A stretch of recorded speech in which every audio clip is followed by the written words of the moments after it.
For the next 4 days, 1,000 homeless people will be offered food, warmth, shelter, and something approximating to a traditional family Christmas. In 1972, Crisis at Christmas was launched in a Westminster church, offering comfort and companionship to single homeless people. Since then, the charity has helped tens of thousands of individuals. This year will be the 40th anniversary of Crisis at Christmas.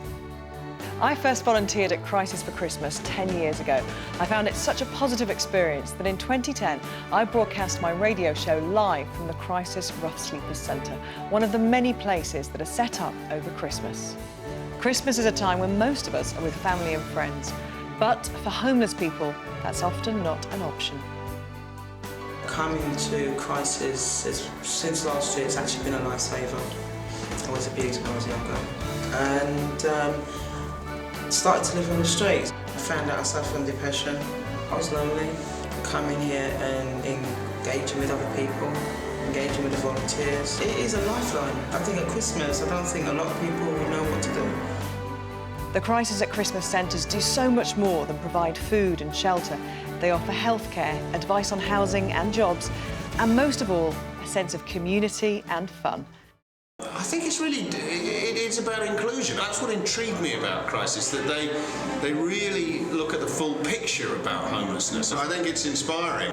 When you come into Crisis, you just feel like in another city, in a city. They give you the opportunity to meet others like yourself. It's only one time in the year I feel the most happy. I needed a bit of support because I was totally lost. I wouldn't speak to anybody. Look at me now.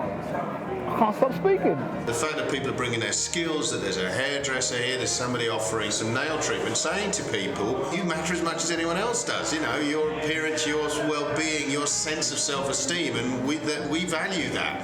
And I think it's deeply moving that the people at Crisis have thought this through to that extent. To help make all this possible, thousands of volunteers from all walks of life give their time to help their fellow citizens.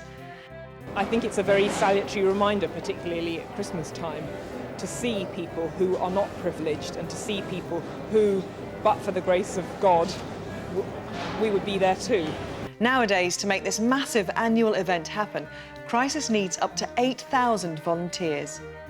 If someone's thinking of volunteering for Crisis in 2011, I would say go for it without a second thought. It's the most life-affirming thing I think I've ever done.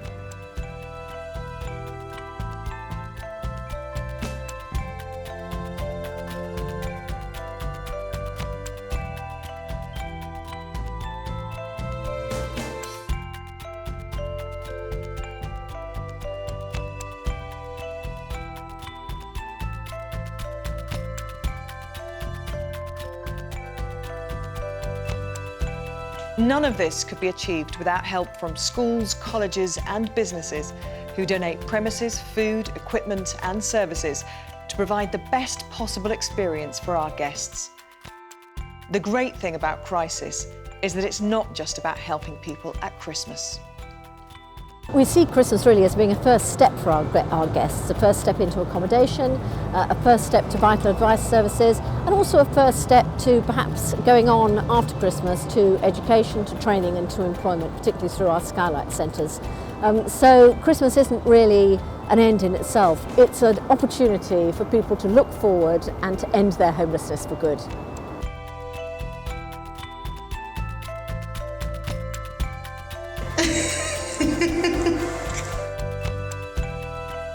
"40 years on, Crisis at Christmas still provides a vital lifeline. Homelessness is rising again, so more than ever, Crisis needs your help.